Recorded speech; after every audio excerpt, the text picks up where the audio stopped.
In 1958, Dave Keeling, a researcher at the Scripps Institution of Oceanography, took the first measurement of carbon dioxide at Mauna Loa in Hawaii. What he saw had never been seen before. CO2 was rising year by year.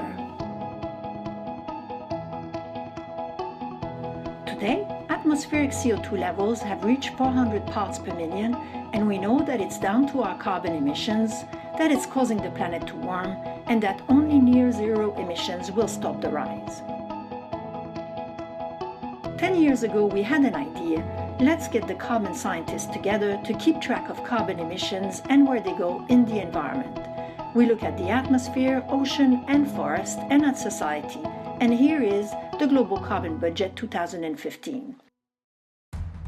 Carbon emissions had been rising very rapidly recently by 2.4% every year. We know from our research that to keep the warming down, carbon emissions need to decrease very rapidly. If the emissions continue to rise, warming could reach levels that are dangerous for society. Yet this year, it looks like global emissions might have taken a different turn. Emissions in 2014 grew much more slowly, and they might have even declined in 2015. There are two reasons for this. Most importantly, people in China use less coal, but also renewable energy is rising rapidly worldwide.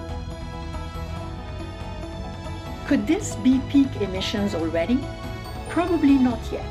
Although the current emission trends are encouraging, we're still emitting massive amounts of carbon annually, around 36 billion tons from burning fossil fuel alone. This is a long way from near-zero emissions. How global emissions and climate change will evolve in the future depends on how well governments, businesses, and people like you and I engage to work towards a cleaner atmosphere and safer climate.